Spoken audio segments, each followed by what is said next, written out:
Je suis persuadée que les concepts et les théories que j'ai mobilisés dans le cadre de ma métacognition seront très utiles pour le mouvement et pour la mobilisation.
Le phénomène en question, c'est le mouvement mobilisation des citoyens issus de l'immigration et des groupes racisés dans le milieu communautaire des quartiers de Montréal, étude de cas du quartier Saint-Michel. Une théorie appartenant à la géographie sera abordée. Le cadre spatio-temporel. Une théorie dont Bocquet dans son mémoire Action collective conflictuelle et cohésion sociale, le cas du quartier Saint-Michel à Montréal, a mobilisé. Notons que cette théorie est généralement associée à Albert Einstein et est la délimitation du cadre territorial de notre recherche correspondant aux limites administratives du quartier Saint-Michel. Cette délimitation est pertinente. Si je me permets de vulgariser cette théorie, le cadre spatio-temporel, c'est l'ensemble des informations sur le lieu et le temps où se déroule une histoire, un événement ou une situation. Dans le cas de Saint-Michel, c'est dans ce cadre spatio-temporel que les forces politiques et le milieu communautaire se sont structurés. Donc, c'est en quelque sorte la source, la base de quoi découlent tous ces mouvements de mobilisation. J'ai utilisé 3 concepts en sociologie. Le premier étant le concept d'approche collective et la mobilisation des ressources. Le concept d'approche collective et la mobilisation des ressources a été proposé pour étudier mon phénomène. L'approche de la mobilisation des ressources a sa source des travaux de McCarthy et Zald en 1977 et de Tilly en 1984. Si je me permets de vulgariser le concept, c'est en fait toutes les actions, que ce soit des campagnes de sensibilisation ou d'autres formes de mobilisation collective, des grèves, des pétitions, qui ont été entreprises par un groupe de personnes, dans ce cas-là, les membres et les responsables de ces 6 centres-là, qui partagent un intérêt, qui partagent un objectif spécifique qui est de garder leurs locaux et éviter d'être évictés. De plus, un autre concept mobilisé est le concept d'action collective qui porte sur la capacité des actions collectives de modifier la structure institutionnelle à laquelle elles se confrontent. Les institutions produisent des contraintes et rigidités qui contraignent l'action collective. Hollingsworth de 2000. Aussi repris dans son mémoire par Christophe Beauquin.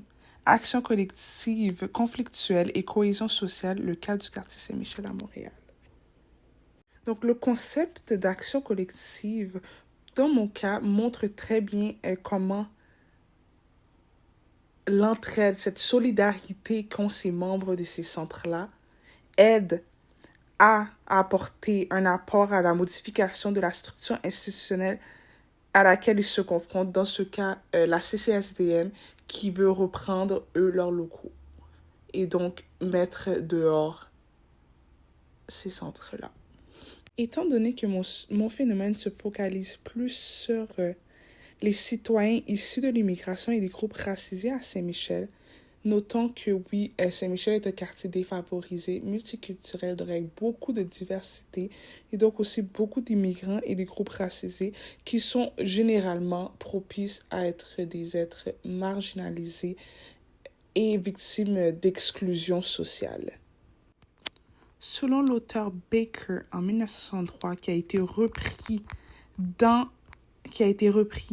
par Elizabeth Grace-Siller, dans sa thèse « Contraintes et conditions d'émergence de l'engagement des jeunes en situation de marginalité »,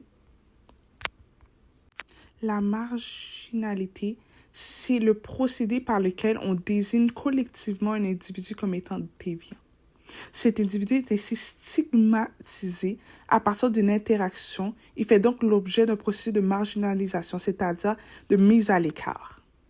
Ces centres aident à combattre cette exclusion et cette marginalisation auxquelles ces personnes immigrants sont confrontées. En créant, en ayant des ateliers, par exemple, de francisation, ce qui les aide à s'établir, à s'adapter le plus que possible. C'est un bon départ de pouvoir parler la langue de ceux qui t'entourent. De plus, c'est un milieu c'est un milieu communautaire dans lequel ces personnes-là peuvent se rencontrer, partager ensemble. Étant des personnes dans lesquelles on a étiqueté en tant que nouveaux arrivants, réfugiés des fois, immigrés. Selon l'auteur Baker en 1963, qui a été repris par Elizabeth Grace-Siller dans sa thèse Contraintes et conditions d'émergence de l'engagement des jeunes en situation de marginalité. La marginalité, c'est le procédé par lequel on désigne collectivement un individu comme étant déviant. Cet individu est ainsi stigmatisé à partir d'une interaction. Il fait donc l'objet d'un processus de marginalisation, c'est-à-dire de mise à l'écart. Ces centres aident à combattre cette exclusion et cette marginalisation auxquelles ces personnes immigrants sont confrontés. En ayant des ateliers, par exemple, de francisation, ce qui les aide à s'établir, à s'adapter le plus que possible. C'est un bon départ de pouvoir parler la langue de ceux qui t'entourent. De plus, c'est un milieu communautaire dans lequel ces personnes-là peuvent se rencontrer, partager ensemble. Étant des personnes dans lesquelles on a étiqueté en tant que nouveaux arrivants, réfugiés des fois, immigrés.